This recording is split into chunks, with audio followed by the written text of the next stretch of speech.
I've been told by everybody up on this roof that they're all off the roof. I am on the roof of exposure 4. Got fire through the roof of the fire building in the entire rear section. Now remember, given the payday, has it been accounted for? Okay. 610B. That was the mandate. 610B. I'm here. We got a fire. 1.5-story single-family dwelling. Fire shown from the second floor. Give me a second alarm on this. Bring up to the top floor. I got people hanging out the top floor windows with a baby. Commercial building. A lot of fire, a lot of smoke. Go ahead and strike a third alarm on my orders on this. Got people on the front fire escape here with windows centered below them. We need somebody up there. Yeah, let them know we got a job. I'm pulling up now. Second alarm, I got a 1-story single-family frame. Heavy fire showing from the attic. So we're using all hands. We got one line stretch, fire on the 4th floor. Second line being stretched. Primary stretches are underway. Hey, welcome back to Fire Engineering's podcast and our show, The Command Post. I'm Chief Rick Lasky, along with my best buddy, Chief John Salka. And as always, we've got another great show for you. We hope it's a great show. It's another topic that we love talking about. A couple reminders. Don't forget about the Hump Day Hangouts that we do on Wednesdays here. John and I and Chief Scott Thompson, Chief Curtis Bird have the third Wednesday at noon Central Time. If you miss them, you can always go to YouTube. Go to Fire Engineering's page on YouTube, and you can watch all the past Hump Day Hangouts, including the one that we just posted like this last week. So they're all there for you. So, tell us what you think. Hopefully you put in for FDIC. The deadline was Monday, June 16th. So hopefully you got your stuff in. Last year, John, we had 37,000 people. 37,000 people set a new record. A lot of great folks, a lot of good stuff.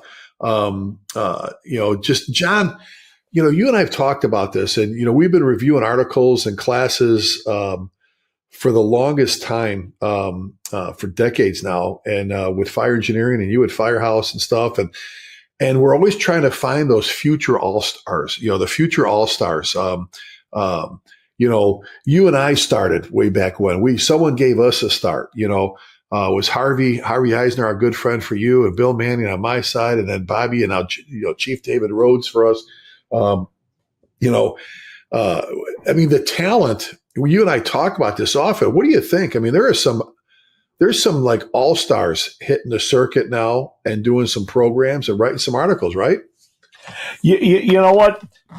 It's old news. It's old news because everybody. I don't know where Brunacini started. Maybe he started there was Horse and Wagon or something. But outside of the couple of really, really, really senior, well-known guys that we all know and knew, outside of them, just about everybody. Name them: John Norman and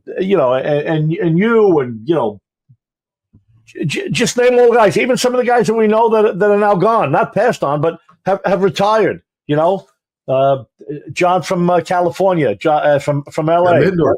Right? Middendorf, one of the greats, author, presenter, great guy, and he's faded into retirement now, which is great. Everybody hopefully will end up there. But my point is, everybody started somewhere, and I've always said this about even the material we all teach. And now, granted, right now, and I guess they probably said this over the years in all the different eras and all the different times when things were changing a little bit, there are some new guys. There are some rising stars out there right now who I have no idea who they are. But I hear guys talking about them. And you see them on a website, or you see them on a commercial, or you see them on Facebook even. And you're like, wow, that looks pretty cool. That looks pretty interesting. Like, who the hell is this guy? And it turns out the guys that are good, the guys that are valid, which is probably most of them, they make a name for themselves. And a lot of them started. As a matter of fact, I got to tell you, what did I do? I got a little email message from somebody the other day saying, it was while I was down on vacation, in Myrtle Beach. Hey, Chief Salk, I was just thinking about you the other day. You were a captain in the FDNY when I went through the basic firefighter or basic company officer training at Montauk Falls, and I learned a lot of lessons from you, and I used them through my whole career. I'm a acting battalion chief or a battalion chief now, and I got 25 years or 30 years on the job.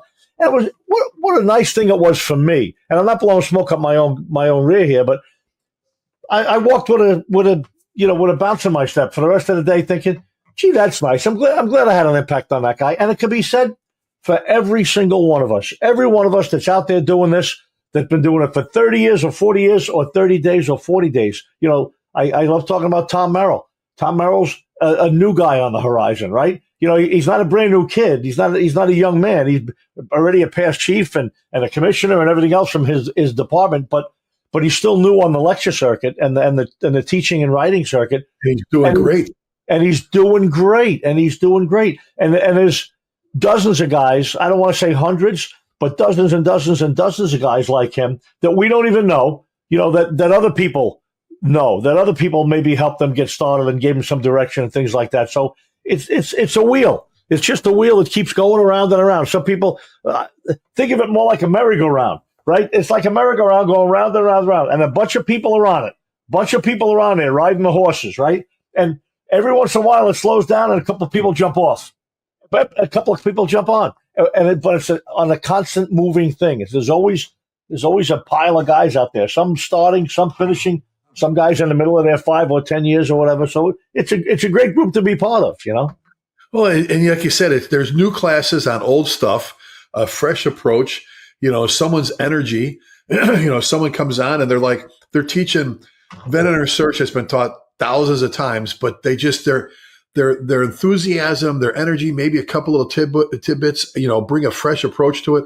So it's been fun. It's been fun watching that. You and I've talked about this over and over again.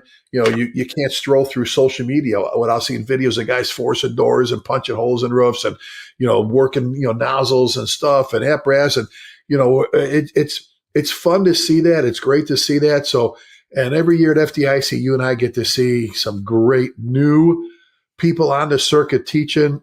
So folks, if you got something, get out there, man. Get out there. Make a difference. The fire service needs you. We always talk about the old herd is dying off, but the fire service needs you. And, you know, back when Lieutenant and then Captain Salka hit the circuit and I got out there and doing my thing, it was like, you know, we were all that. And then now you look back and you go, God, we need more. Look at Eddie Buchanan. You want to talk about a success story from Hanover County.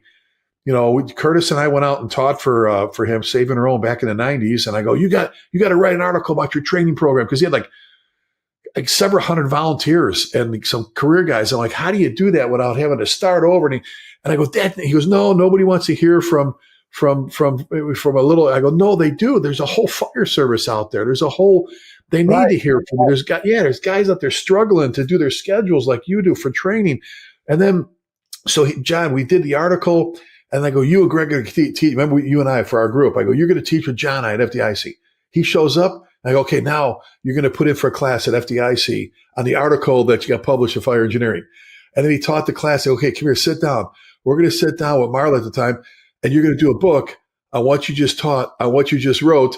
And look at Eddie now. He's one of the most successful people in the fire service, still making a difference.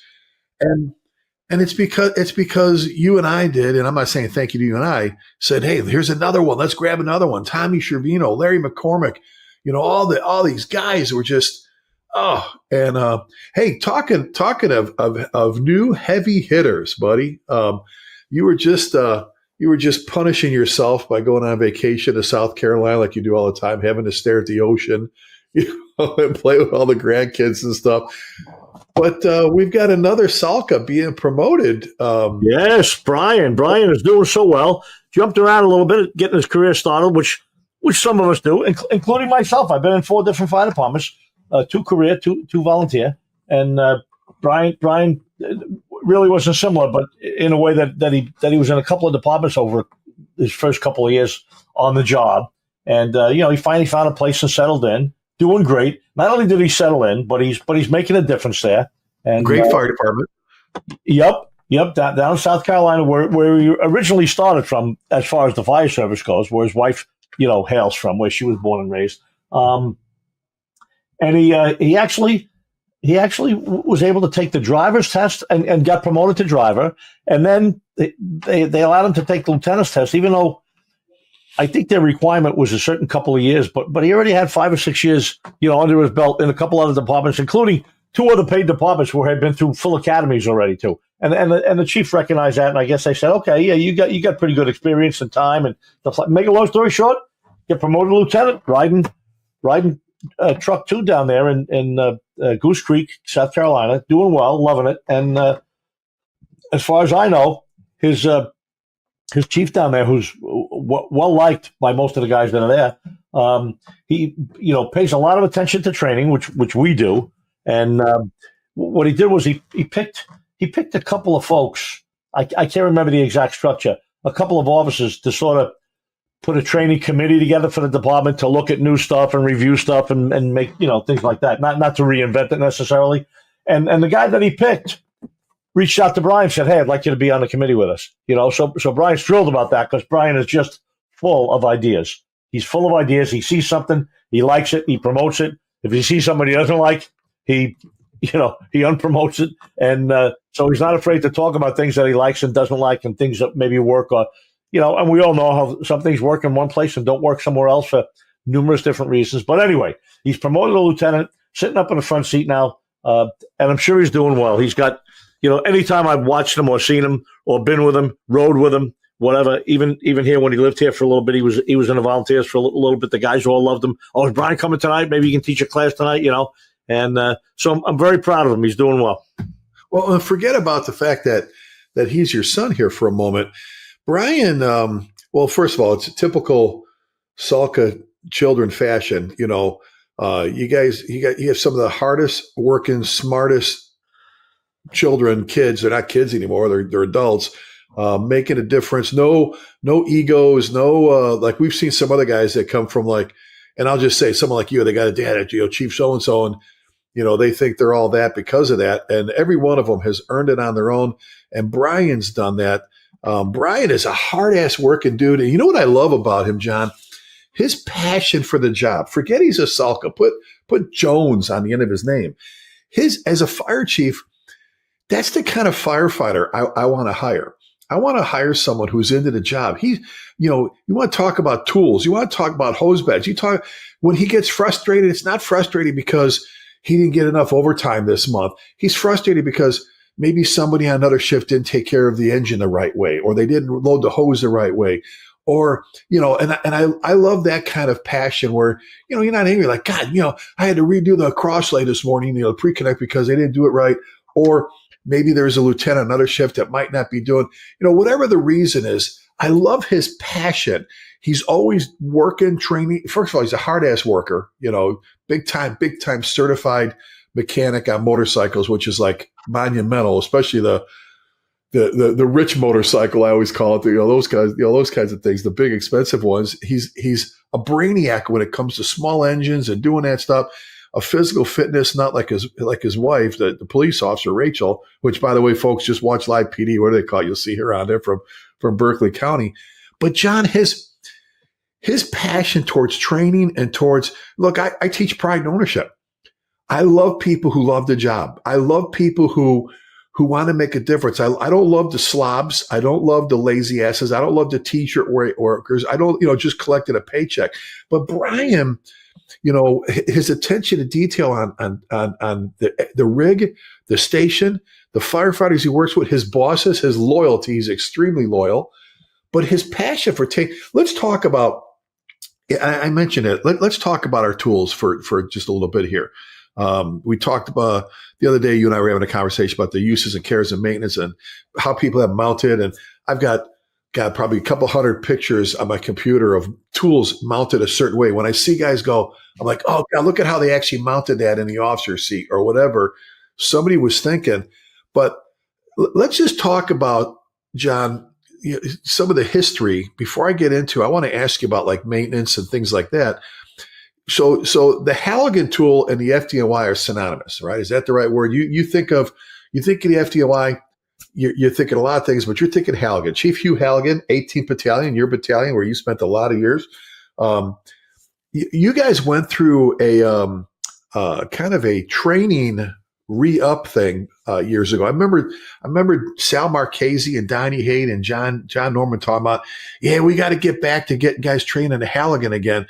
We got this new tool. We got the rabbit tool, this hydraulic. Now, for our viewers, folks, this is a long time ago. This wasn't yesterday. So don't go on Facebook and go, we've had the rabbit tool for 30 years. I mean, right. We're talking. When I was a fireman in Rescue 3, long time ago. Long time Yeah, ago. I mean, some guys watch a clip of the video and they jump on social media. But so I remember them talking, John, about how guys were so comfortable with the rabbit tool and using it so much in the up in the projects and high rises and commercial buildings and stuff, that their Halligan skills were kind of slacking a little bit. Like they weren't using that as much as they were using that.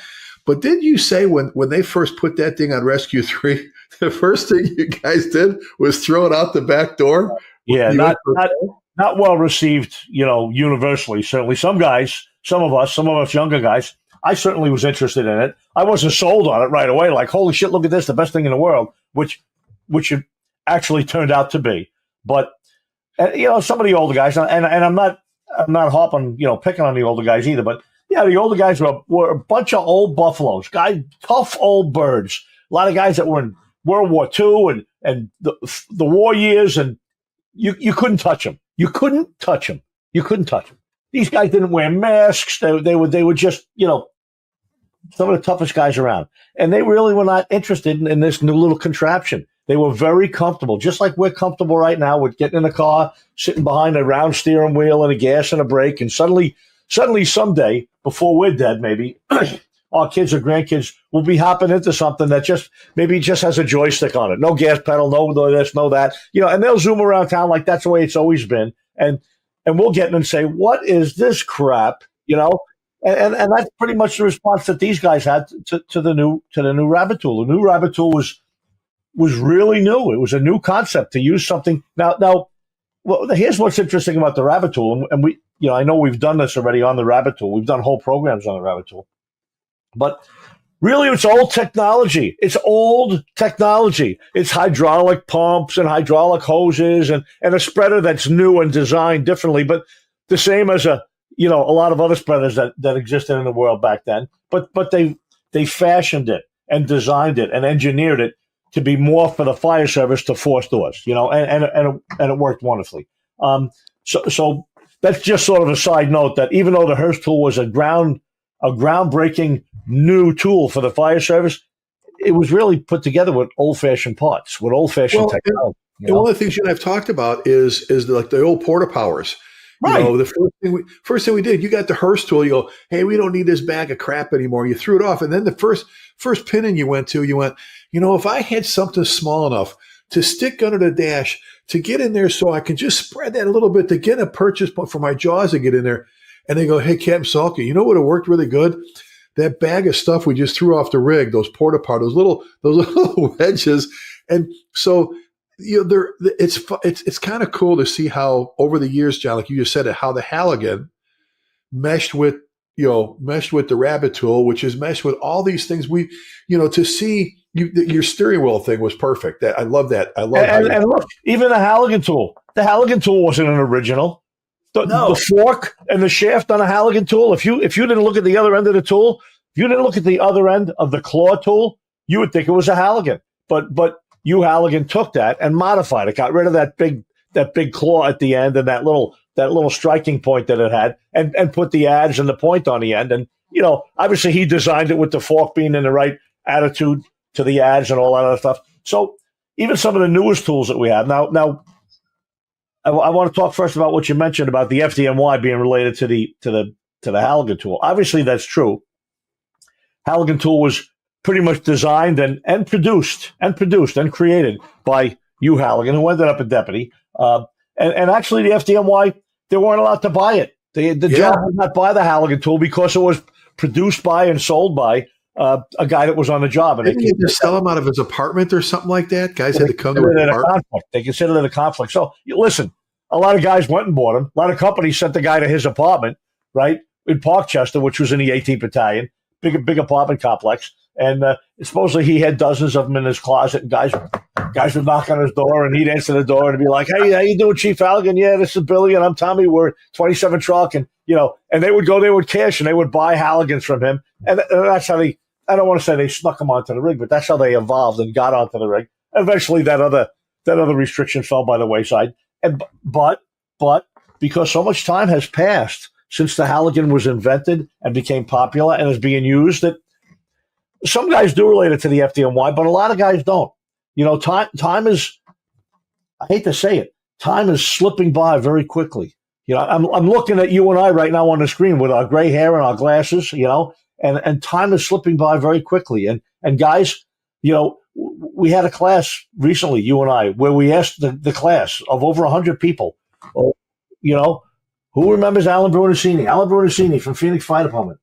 Not one hand went up. I say that with a heavy heart. Not one hand went up. If people don't remember Brunacini from 2017, he passed away. It's not even a long time ago. How are they going to remember where the Halligan originated? So my point is, those things are important to you and I. History and where things came from and how they developed are important, and they should be important to everybody. But know that there are probably a lot of really good firefighters and officers that could do magic with a Halligan that don't know a guy from the FDNY.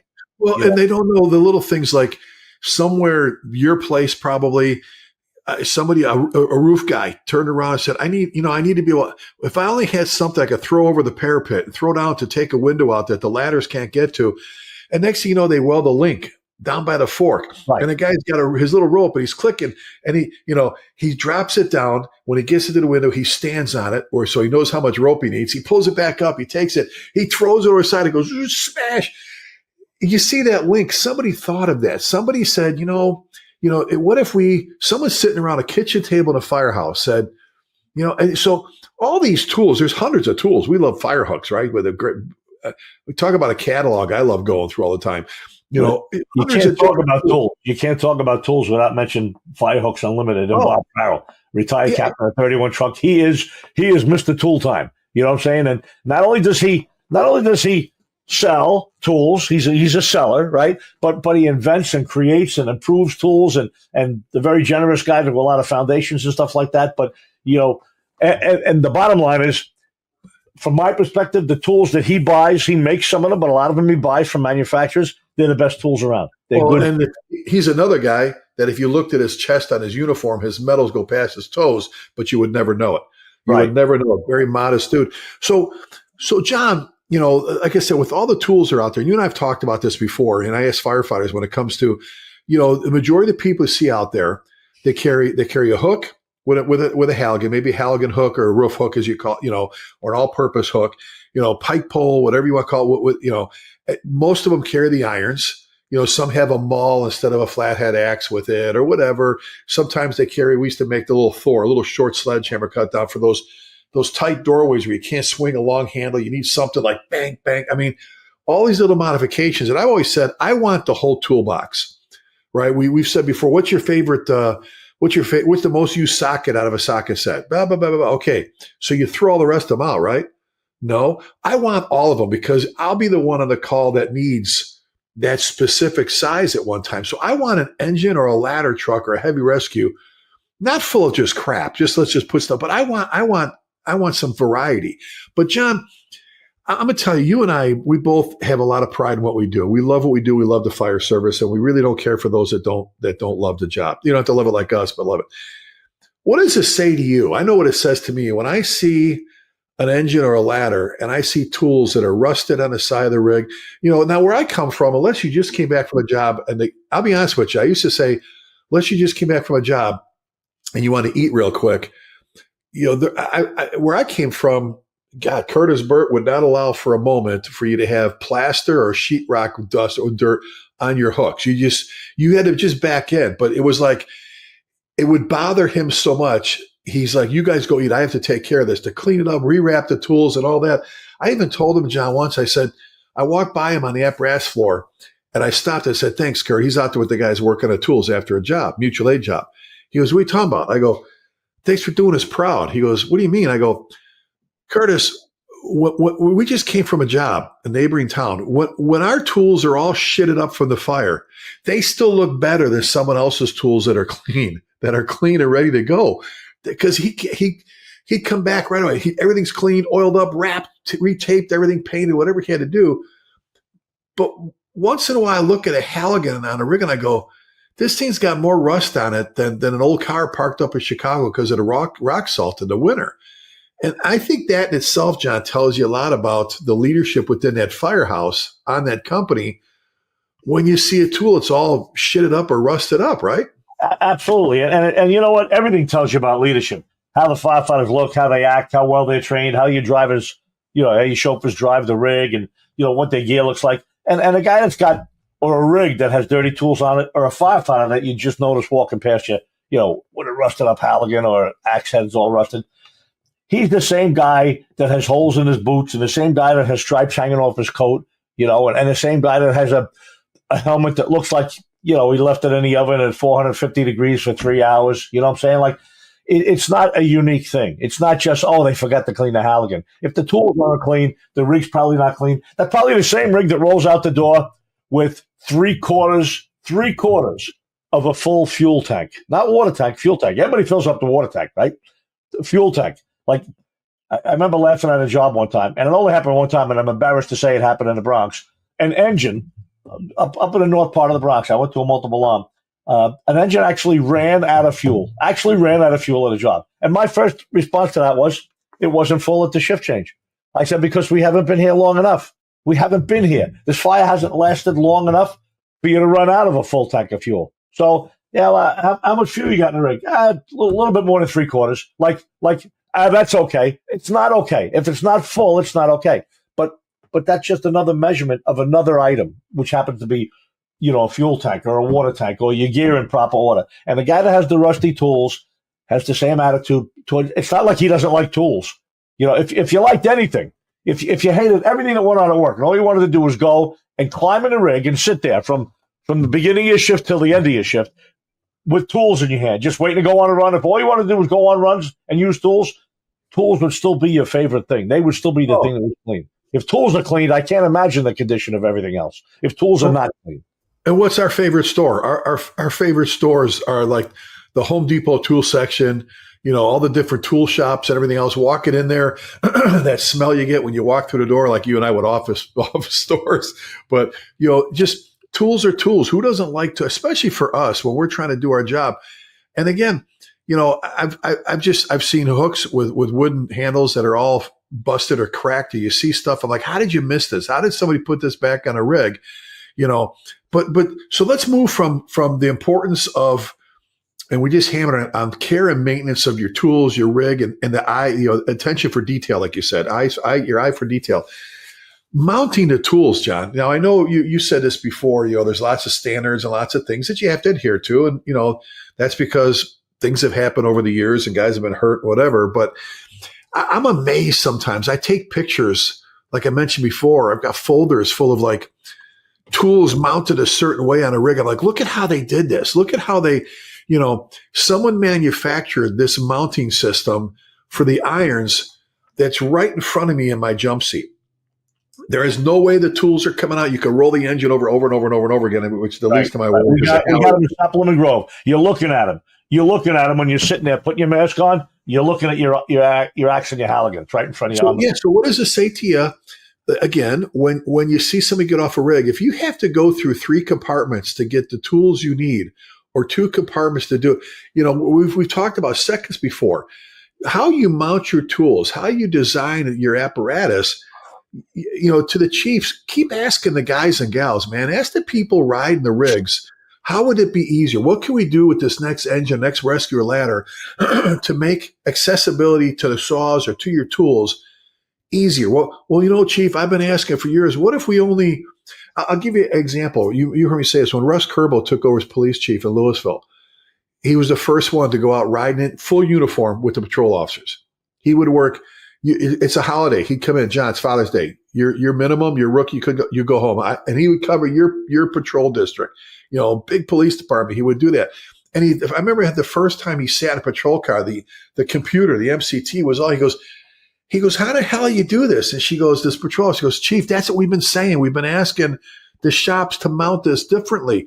Well, if you're a chief out there and you're not out there with your guys, grab a cup of coffee, walk on the floor and go, let's walk around this engine. Tell me how we can make this engine better. Tell me how we can make this ladder truck better. How can we make getting your tools better? Just, I want to hear. Now, some things we may not be able to do. Like Tommy Richardson, which is another whole leadership topic, right? Which we could talk all day about. But that's the point. The point is there's so much stuff going on down in the trenches, down at the delivery end of the organization, right? There's a lot of people in fire departments. There's people in training. There's people in research and development. There's people in command and administration. There's all sorts of people. The bigger your fire department, you know that, the more people you have.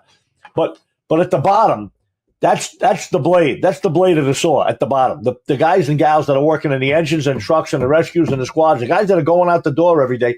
And for the most part, those are the people that probably have the most valid suggestions and or complaints. And if you're a fire chief that wants to stay away from complaints, you're probably a coward as a firefighter as well. But you're just a coward. And you're just trying to glide along and not have to research anything or spend money on changing things and things like that. But if you're a good fire chief, whether it's a battalion chief or a deputy or the chief, you should be a guy like Tommy Richardson, right? Tommy Richardson, the chief of department, 5 stars, biggest fire department in the world. And he's riding around in ambulances and fire engines and battalion chief cars to get some input from the guys and gals at the delivery end of the organization. So you're right. Those are the people that know. And now here's a comment I want to add.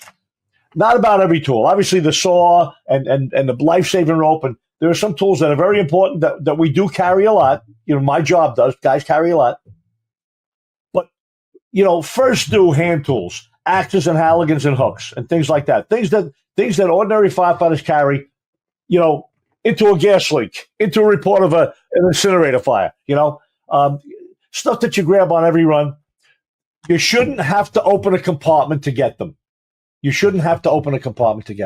They should be mounted either in the crew compartment safely and properly. In the old days, we just threw them in and our feet were on them. In 11 truck on the Lower East Side of Manhattan, where I was a fireman, or Rescue 3, we just threw them in the crew compartment on the floor. We'd hop in, we'd have our feet on our axe and halligan, maybe just to keep it from sliding across the floor and stuff like that.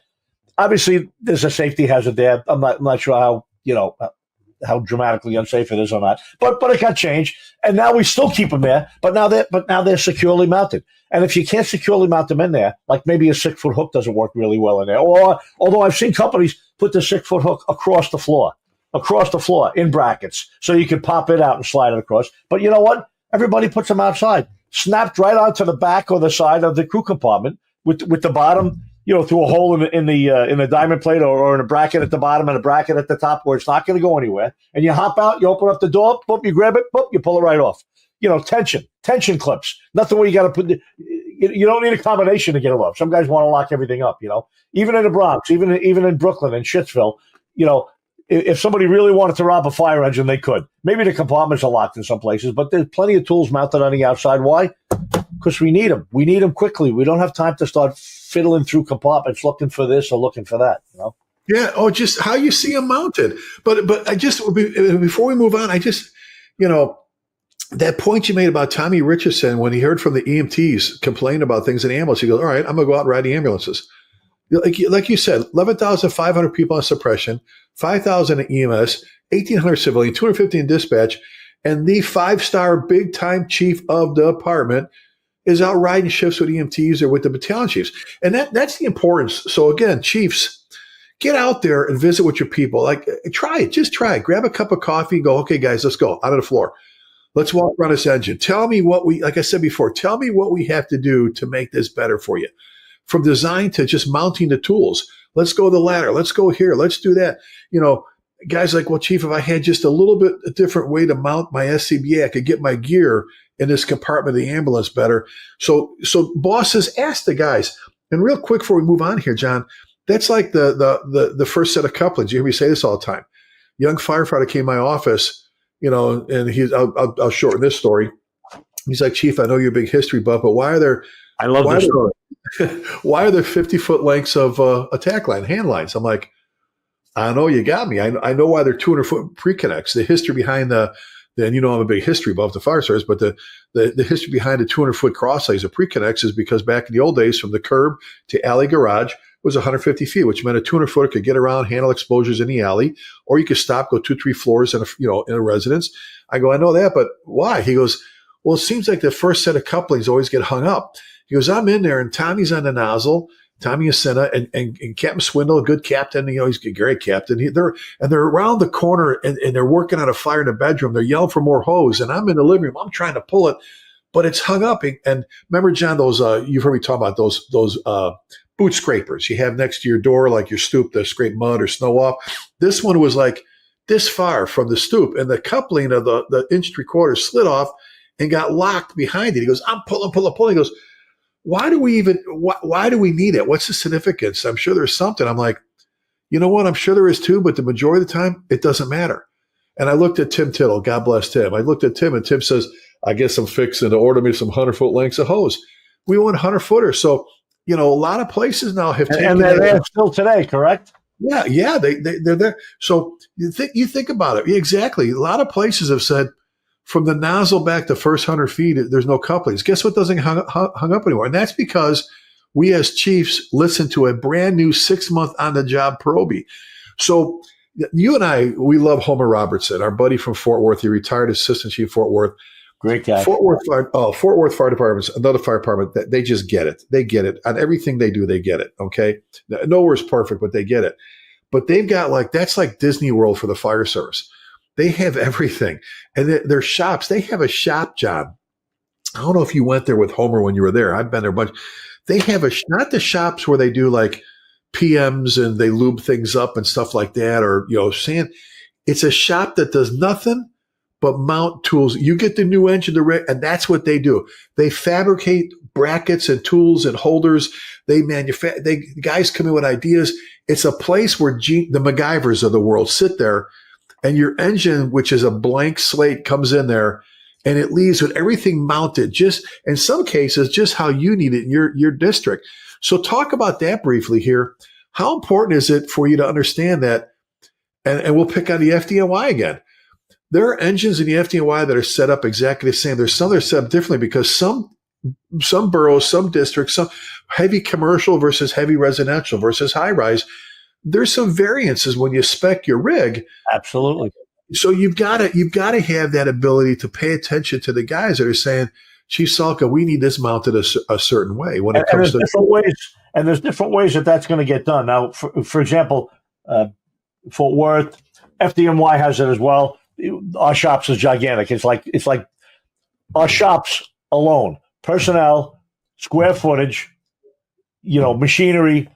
Our shops is bigger than many fire departments, than their whole fire department. But anyway, having said that, they have sheets. They have piles of 4x8 sheets of brand new diamond plate, just laying there on a rack, and they slide them out. They get the brake. They get the aluminum brake. They can cut and bend and mold, steel or diamond plate or whatever you want, and they're the ones that customize it. So Now, some places just get what they get. You get a new tower ladder, they know that a saw is going to go here and this is going to go there, and they either create or build or install brackets and you get everything. But some places, like 56 Truck, there were some great officers there when I was a captain there, and there's still great officers there. But I'm trying to remember the fellow's name. Senior lieutenant in Truck. He would call up or he would go out there and say, "Here's what we want. Here's what my guys have been telling me." And he'd spell it out to the guys at the shop. And here's the important thing. They were all very receptive to that. It wasn't like you get to the shops, you had a knock on the door. Hello, who is it? Oh, my name is Bill Bradley. I'm lieutenant in the 2021 Truck. And listen, you gotta call up to get a permission to come in right now about a new policy. It wasn't a closed door place. It was the kind of place that the doors weren't even locked. You could probably just walk in. The bay doors are open half the day, pulling rigs in and out that are getting repaired. And when you went over to the corner where the guys were working on the tools and stuff, they come over to you.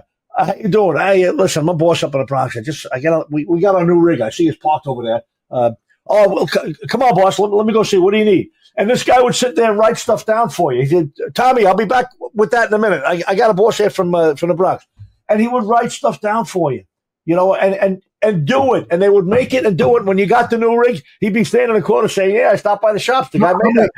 How many napkins or like used pieces of paper flipped over, do you think there are in your shops with guys going, give me that napkin, come here, sit down, and drawing up like little drawings? I bet they got pads and pens there. I bet they actually got pads there.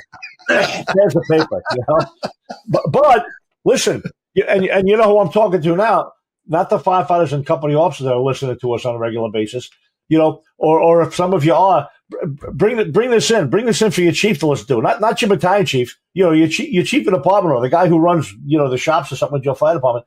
They're the ones that have to make this happen. Most places you're going to get a thing. Oh, look, something just came down from headquarters. Oh yeah, effective immediately. No members of field companies or field units are to visit the shops. The shops are a busy place. It's dangerous work conditions. The men there are, you know, overworked and they have a lot of work to do and they can't be bothered by, you know, people asking for specific things for their app. That you're more likely to get that now, I think, from some people than saying, great idea. I'm going to send a message out to the shops that you know, to be receptive to suggestions by company officers and firefighters. And you remember this, I don't know if they still do it there or not, but I know we changed it where a rookie, when they got hired in Louisville, had to do a week in dispatch, had to do a week in fire prevention, and they had to do a week in the shops. They had to go to the shops, and the mechanics had a chance to go, come here, let me show you. This is why you don't drop water bottles on the floor, because it's going to slide up behind your accelerator or behind your brake pedal, and you're going to have a problem. This is why. And these guys would come out there after a week, John, with the knowledge and skills. They could go back, they could go in a brand new firehouse and go, well, I can actually fix that, LT. I mean, the you know, so-and-so at the Edgar showed me how to do that. The care and maintenance, you know, all of a sudden now they're coming out of there, number one, appreciating the silent heroes, our mechanics, you know, the ones that aren't getting medals on medal day, that are keeping the fleet running. You know, there's some of the mechanics I met, they're frustrated. I understand why, because you send a $2.2 million tower ladder out to the troops, they treat it like crap. You know, there needs to be more 88 engines, 38 trucks where they, you know, how they take care of their stuff in such great fashion. You know, they're wonderful there. But we just did it in South Lemon Grove. We bought a used rig, actually. And, you know, the compartments were just, you know, beautiful and clean and painted, but empty, but no brackets, no shelves, no nothing. And we went and spent more than several $1,000s and brought it to a professional place. We brought it to a Seagrave dealer up here in Dutchess County. And he came over. The guy came over to our firehouse. We didn't drive it over there. The guy came to our firehouse and walked through the rig with us, and we told him, here's what we're looking to do here. Here's what we're looking to do there. And I was there that day. I was there. No. He said, you want it like this? No, show me how you want it. Put the tool in there how you want it. And he would look at it and write it down. And obviously this guy was the guy in charge of that element of the company. And man, oh man, I'll tell you, when that rig came back, and I'm telling you, we spent, I'll say it again, thousands of dollars. And boy, is that, it's the greatest feature of that rig. It's a 75-foot quint. You know, I'm not impressed with quints. I never have been, but it's a nice rig. It's not great. It's a nice rig, but the compartments and the way the tools are mounted and stored and carried is probably the best feature of the whole apparatus. It's very impressive. Yeah. Oh, it's because somebody took some time. And again, money. Yeah. You know, time and money, and somebody took some time and they listened to the troops. Last thing is, John, we're talking about tools. We've been trying to hit on care, maintenance, and you know, just mounting, everything else, and so on and so forth. You know, the knowledge behind, you know, sometimes you look at someone pick up a Halligan. I'm telling you, there's tells. We talk about the little tells. How a firefighter carries their tools tells you a lot. You know, the guys that carry the hooks, you know, you see them, they keep the points down as they're carrying them for a couple of reasons. One is you're doing this, you're doing that instead of, and you're not keeping pokey things up in the air unless you're standing. I mean, you know, that was a big thing in Chicago was, you know, they had a guy that lost an eye. Guy was reaching over, pull his boots up at the 3/4, and the guy wasn't paying attention, pulling a hook off the back of the ladder and drove his eye out of his socket. You know, how you carry your tools, how somebody carries the Halligan. You know, some guys carry it with the fork force. Some guys, you know, you look at them, if it's just a Halligan, they have it, you know, their tools, how they're wrapped. I used to like in the Halligan, there's that balance point, right in the middle. If you find it, you can hold it with your finger. And Tommy Shavino taught me, he goes, no, Ricky, when you're wrapping it, when you're doing your plastic electrical tape, before you put the friction tape over it and your cord, just do a little knob in the middle. Do a little like marble sized knob of tape, and then tape over that. He goes, you know why? Look at your palm. Your palm, it's at the socket here. He goes, you know what? I can grab that halogen in the smoke or in the darkness, and I know where I have the center in my hand the whole time because it fits. This little knot fits right here. And I went, that was a little tiny thing that Tommy Schervino talked about, a little ball of tape. I'm just, if you listen to the guy. And there's even, obviously we know there's even more to that. I think getting guys to carry, just to carry a tool all the time is a big deal. And I established that early in the volunteer fire department where I am. And I'm sure guys tried to do it ahead of me and did do it. But as new guys arrived, I would always make the point. I would stop guys. We'd be in an MVA or we'd be in a smoke addition or a CO alarm or something. And I'd stop a kid. Tell him, Billy, yeah, Chief, what are you doing? I'm walking inside. Barehanded? You're walking inside with no tools? What are you going to do when you get in there? Once you take the owner, she's on the grass. Once you bring her in with you, now you got 4 hands with no tools on them. You know what I'm saying? Like, don't go anywhere without a tool. And I used to remind guys all the time, sometimes nicely like that, sometimes less nicely. Like, what are you doing? Didn't we just have a run yesterday? I told you, get a damn tool in your hand. You should always have tools, a tool or a couple of tools. Obviously, I'm spoiled by the FDNY because the FDNY is a career department. We have full staffing, 5 or 6 people on every single rig on the job. Everybody has a tool assignment in the morning, and that's what they pick up every run. They get off the rig, finish putting their gear on, and grab the 2 tools that they're supposed to carry. Obviously, people that carry tools, not engine men, right? But it's important to get everybody in the habit of always having at least a tool with them when they get off the rig so you can do something. If you don't have anything in your hand, you're like the guy that had the car accident or you're like the victim that's in the building. There's not much you can do without a tool.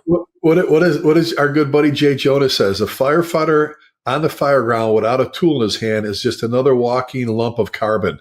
Yeah, really. Yeah. Just another, without a tool, well, you're just another, Jay Jonas, if you're the firefighter walking around a fire ground without a tool in his hand is nothing more than a walking lump of carbon.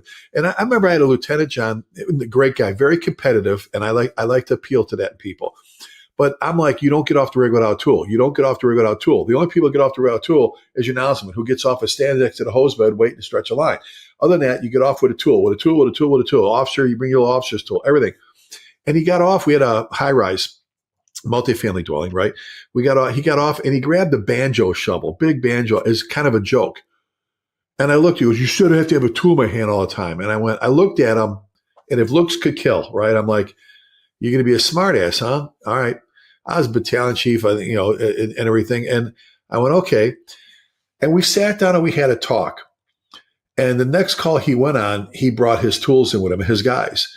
And I remember we're at a picnic, and he came over. He went mutual aid to a fire and came over. They're all dirty. They didn't even clean up yet. They came over to grab something to eat before they go back to quarters at one of our firefighters' houses. And I go, how do you? He goes, it was the great, because he's so competitive. He goes, I got inside. He goes, and they were in there to smoke. And this guy's going, I can't see. What's on the other side? He goes, well, there's a back door to the right. There's a window to the left. He goes, we already forced the door.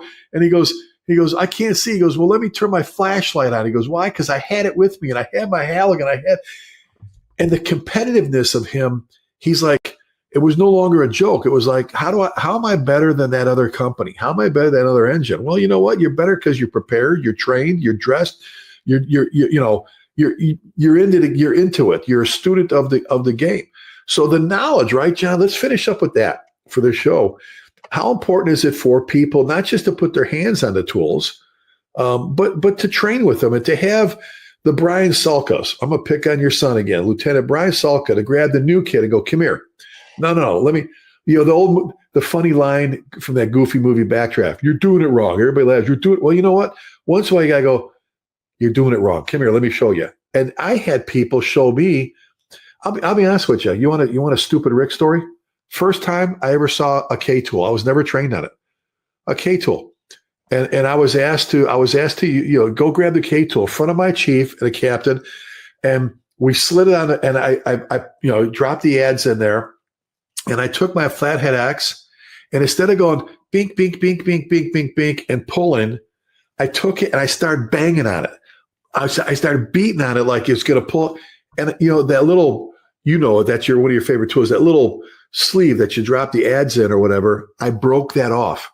I broke it off. And my chief goes, Lasky. And I went, nobody showed me. And until this day, that was, golly, decades ago. I still feel like a dumbass. Nobody showed me. So to the officers out there, right, John, how important is it for you as a senior firefighter or an officer to grab that new guy or gal and go, come here, let me show you? How important is it for you to, to do that? So not only that, so now we're talking leadership and company officer skills again, right? Even though today's topic is tools. That's dramatically important. Senior firefighters should definitely be breaking in and training and putting hands on with the probies and with the new members and stuff like that. I've even seen a detail come in. I've even seen like a detail from another company come into a truck or come into a squad for the day. Say, man, I never worked in a squad before. Oh, you never worked here before? No. And a guy like Timmy Rogers or one of the great guys from Squad 1 would grab him and say, let me show you some of the stuff you probably haven't seen anywhere else because there's not many squads, Or the company officer saying, Billy, get the probie working today. We've been going over all the hose and all of this and all of that. Do some of the unique things today. Maybe cover the K tool today, or maybe cover the axe and the Halligan today with them, or something like that. So that's all real important. The other thing that's real important, and again, this is more towards the chiefs, but company officers can make this happen as well, is FDNY has a reading schedule. Probie gets out of probie school. They don't just get out of probie school and say, Yahoo, I'm done.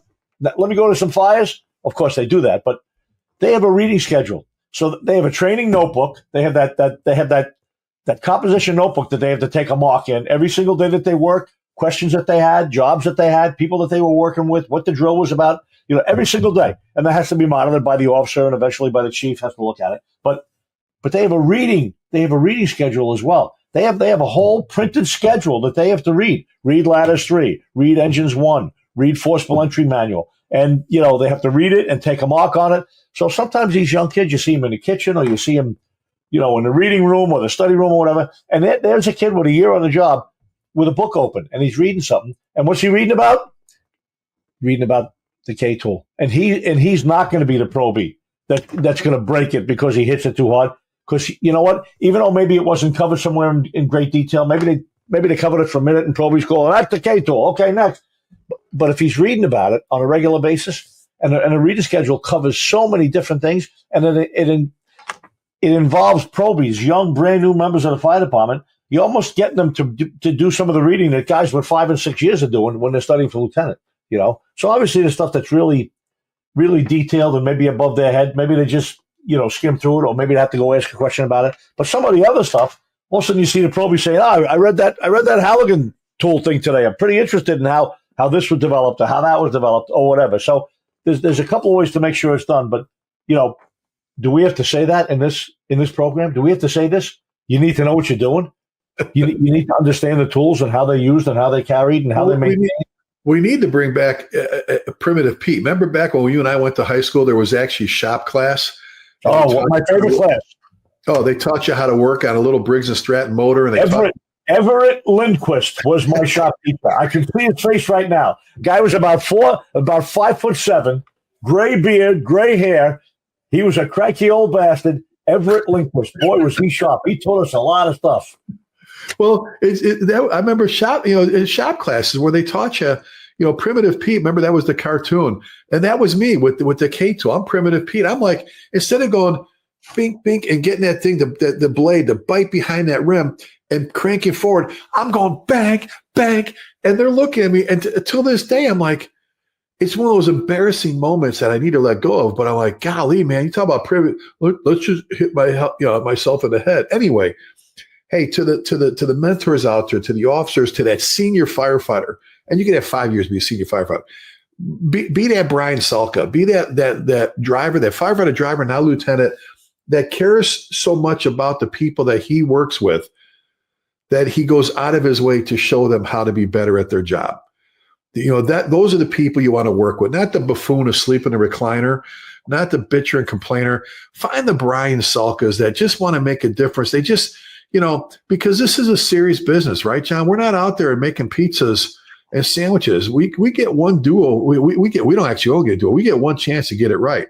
And you may be lucky to get one do-over. You may not. This is, we've buried a lot of people in the ground that did get a do-over. So, there's a lot of fun with what we do, but there's a lot of seriousness. And be proficient, be good, become an expert of your trade. I love turning to my firefighters and going, Dustin, come in here. And boom, boom, boom. 4 windows are gone in a heartbeat because he knows how to do it, not just stuff. And we got to remember, a lot of people are depending on us. It's not just you, your lieutenant, and your crew of 3 or 4 people, and your lives and safety and everything depend on doing things right. We only get one chance. That's all true. But there's a whole lot more people. There's a much bigger audience out there relying on you know what you're doing. A much bigger audience. Everybody that drives through your town, they're not even stopping there. They don't even know the name of your town. They look at the side of the fire truck and say, what does that say on there? I've never heard of this town. But if they have an accident, you're going to be the guy or the gal, pulling a Hearst tool or, using oxygen or whatever it is. So there's more than our own personal reasons and our own personal safety and our own personal professional development. There's a lot of people out there depending on us doing the right job every day, every run.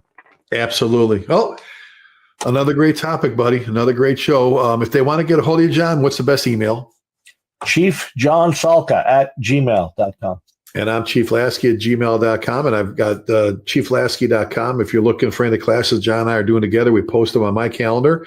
So reach out to us if you want us to come do a program together or separately or whatever. We always remind, and before we even remind people of what we always say, John, at the end of our show, we just want to back up here and recognize just a few days ago, we celebrated the 250th anniversary, the birthday, of our United States Army, the brave men and women that served and continue to serve with that particular branch. So God bless, happy birthday, a little belated here, a few days for the U.S. Army. But we always ask that was some show on TV with Trump and did you see the whole cabinet was there? Everybody was there. Very well attended, very highly respected organization, the U.S. Army. Oh, it was pretty awesome. Pretty freaking awesome. So we always remind you, to please keep the men and women armed forces in your thoughts and prayers. And remember this, folks, never forgetting means just that. Never forgetting. We'll see you next time. John, I'll see you in a little bit. Bye. I've been told by everybody up on this roof that they're all off the roof. I am on the roof of exposure 4. Fire through the roof of the fire building in the entire rear section. Now remember, given the payday, as Ethan accounted for, okay? 610B, that was the payday, 610B. I'm here. We got a fire. 1.5-story, single-family dwelling. Fire shown from the 2nd floor. Give me a second alarm on this. Up to the top floor. I got people hanging out the top floor windows with a baby. Commercial building. A lot of fire, a lot of smoke. Go ahead and strike a 3rd alarm on my orders on this. Got people on the front fire escape here with windows centered below them. We need somebody up there. Yeah, let them know we got a job. I'm pulling up now. 2nd alarm, I got a 1-story single-family frame. Heavy fire showing from the attic. So we're using all hands. We got 1 line stretch, fire on the 4th floor. 2nd line being stretched. Primary searches are underway.